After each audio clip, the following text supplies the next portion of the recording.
that has a very generalist toolkit that lends itself very well to however someone wants to play that character. Oh, yeah. Eliana, not as much could be said to how fluid her kit is, but it's being piloted by a player who's one of, if not the best. Yeah. Complete mastery over, honestly, everything weird about Rivals and Workshop. Like, Sparx spends a lot of time figuring out the nuance of so much of these characters and the characters he wants to play. And Eliana, while there's not as much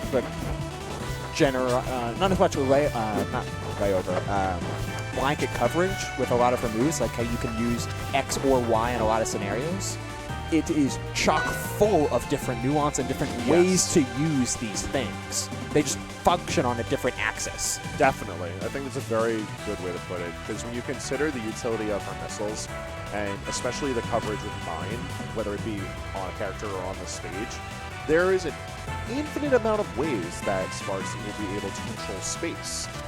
It's just a matter of getting into that situation itself could be potentially limiting, depending on how Dan's approaches this matchup, because there's not a lot in the way of burst options when it comes to Eliana. Like, she has her unsocial get out of jail free. You get that once for landing. And then Nair itself particularly laggy, not the best of close range options, but Dan chooses his cards right. Eliana, a very large target for combos. So there's a lot of opportunity for Zeder to just keep this thing alive. So we start things off with power. Let's see how the process unfolds. Not having to worry about so much of this move, not having to worry about missiles and a lot of utilities as much because of the flexibility of platform play and the roof over your head that it can provide. Overheat, not looking good here for Sparx as he has to eject, but just can't make it back. Great awareness of the edge guard and the way that Eliana recovers. Just constantly hound at them until they just have to eject, and you either get a free punish or they can't make it back at all. Ooh, very nice. Not able to really extend the edge guard too well, but an excellent pickup does allow Sparx to stop the bleeding.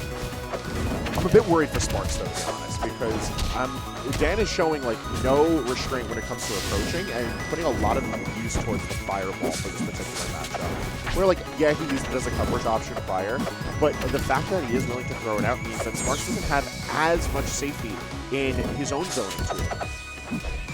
Makes sense then on multiple reasons why Sparx is spending so much time in overheat, while the overheat is also going to supply a ton of extra damage and a lot of extra kill potential. Fireball can interact very favorably with Steam, as we just saw, so spend more time in threatening a lot more stops by spending it in overheat rather than strictly trying to control that space, especially if Danzello is showing no fear with coming to you. Yeah, I think the reliance on just letting your Steam overheat is extremely good for this particular, the way this game one is folding out, because you're being able to rely on a disjoint. Oh, yeah. There's a pretty strong disjoint on all of the strong attacks once Eliana is in overheat. And so not having to respect Zeder forward air and not really having to contest with Nair is huge, especially at the climbing percentages. You don't have to really worry about anything turning into some big combo, but you also don't have to worry about hit confirms. A lot of tricks in those bags and a lot of bombs, but that Nair is amazing for Sparx to set up what could be the finishing edgeguard sequence, not going for any sort of down air or offstage shenanigans, just instead resting on the laurels and allowing Danz to get back with no problem, but he misses his hit confirm. No back air up strong. Oh, big oopsies from both players, but once again, you see the charged fist into the forward strong. And it's a game one for Sparx. Very well played, although a little bit of spaghetti at the end of there. A little bit of a messy game for sure. A little bit of that fast on that one. You know, we'll let it rock though. Like, long set.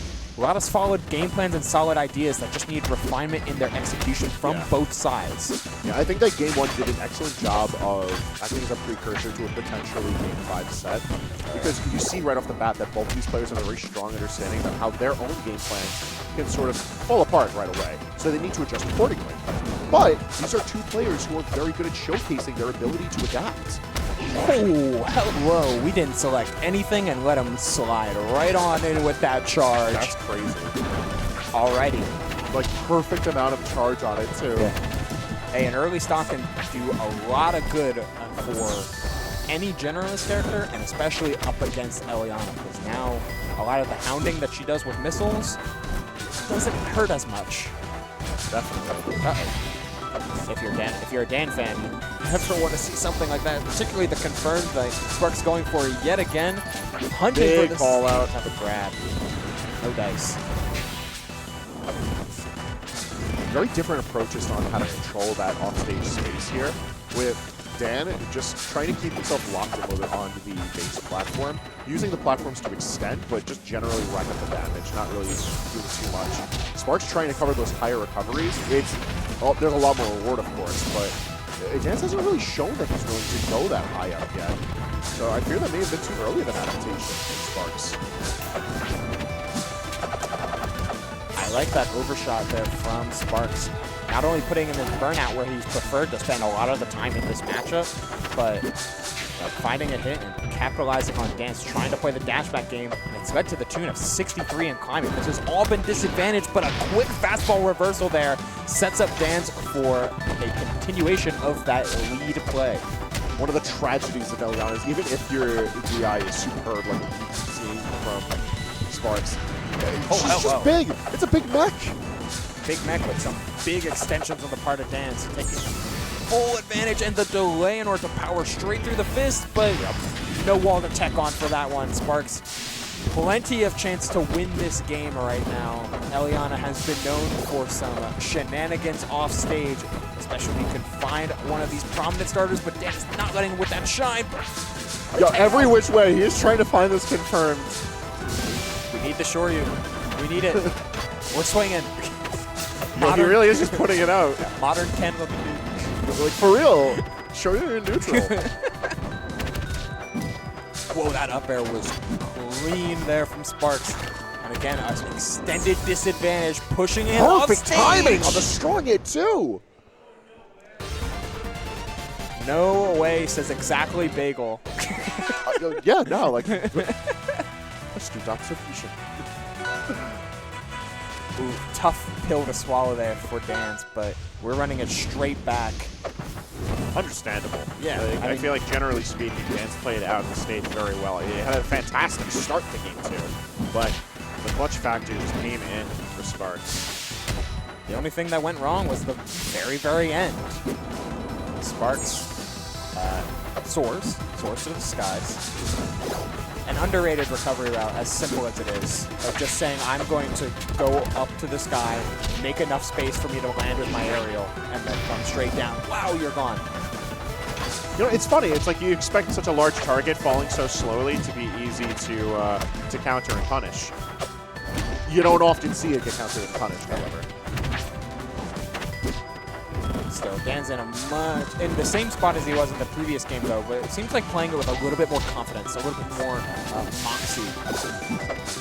Carry on the steam as well, converting the back air into up strong. Seeing how well he can play around these platforms, force every interaction to be in his favor, but Sparx finds his way down.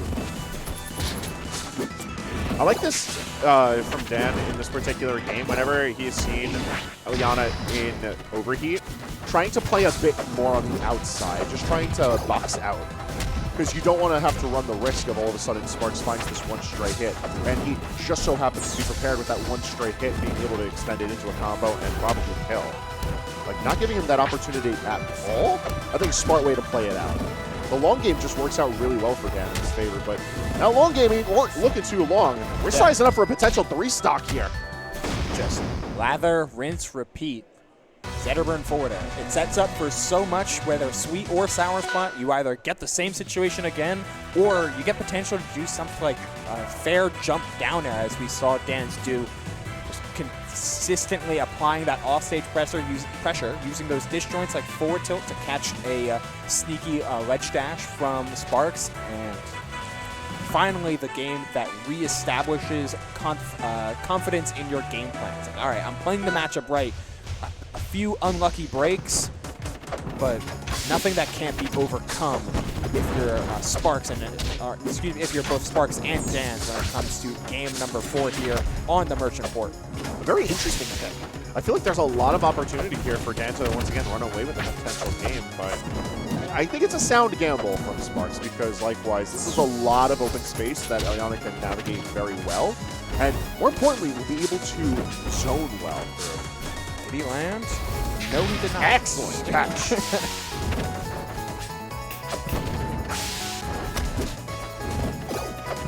Definitely.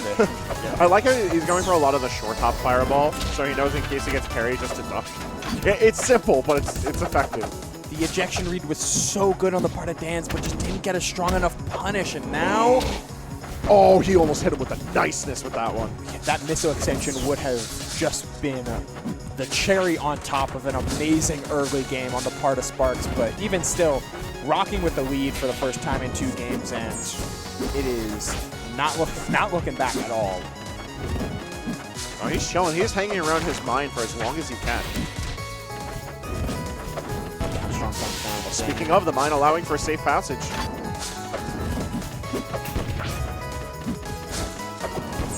It's looking a little desperate, just seeing the Armstrong come with nothing. The on-hit game from Sparx has just been so good, just waiting for the finisher there. Another, but a hard punish, just like anything good. I think I even heard punish counter coming to the side. Yeah, that's rough. Yeah, it's been a tough game thus far, but Sparx is looking no worse for wear. Obliterated by that up strong. But actually deleted. I mean, you're still so far behind the 8 ball that you're going to need something huge. And while certainly there are combos to be had and setups to maintain on the part of Zetterburn, a big reflect on a missile like that could be huge here, Hangman. It's the fact that like Zetter is still able to rack up that damage with no issue. Like again, this is a large target. And SD will definitely help the matters. You know? See Sparx just dive into the water. Oh, we gotta chase his target though. Yo. Full speed. His people need him. Look for real. As that Sparx liftoff achieved. Yeah. Walking with 3-1 as another top 8 slot is filled. That's only 2 out of, well, 3 actually, because yeah, we've already determined Uda, Dinos over Kashi. We got Uda over MXB, but that one happened off stream. That one happened off stream. The last to determine our top 8 will be Bagel versus Giga, which they should be stepping up to the plate soon. Well, we see Bagel. There he is. Where he is.